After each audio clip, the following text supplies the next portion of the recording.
সারা জীবন যোগ্যতা অর্জন করে টাকা পয়সা কামাই করে তোমার মাত্র একটা কাফনের কাপড়ই জুটবে, তাও আবার সেটা তুমি নিজে পড়তে পারবে না, অন্য কেউ তোমাকে পরিয়ে দেবে। তারপরেও কিসের এত অহংকার?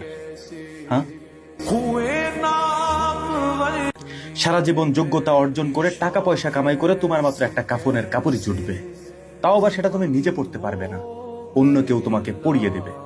তারপরেও কিসের এত অহংকার? হ্যাঁ, সারা জীবন যোগ্যতা অর্জন করে টাকা পয়সা কামাই করে তোমার মাত্র একটা কাফনের কাপড়ই জুটবে, তাও আবার সেটা তুমি নিজে পড়তে পারবে না, অন্য কেউ তোমাকে পরিয়ে দেবে। তারপরেও কিসের এত অহংকার? হ্যাঁ, সারা জীবন যোগ্যতা অর্জন করে টাকা পয়সা কামাই করে তোমার মাত্র একটা কাফনের কাপড়ই জুটবে, তাও আবার সেটা তুমি নিজে পড়তে পারবে না, অন্য কেউ তোমাকে পরিয়ে দেবে। তারপরেও কিসের এত অহংকার? হ্যাঁ, সারা জীবন যোগ্যতা অর্জন করে টাকা পয়সা কামাই করে তোমার মাত্র একটা কাফনের কাপড়ই জুটবে, তাও আবার সেটা তুমি নিজে পড়তে পারবে না, অন্য কেউ তোমাকে পরিয়ে দেবে। তারপরেও কিসের এত অহংকার? হ্যাঁ, সারা জীবন যোগ্যতা অর্জন করে টাকা পয়সা কামাই করে তোমার মাত্র একটা কাফনের কাপড়ই জুটবে,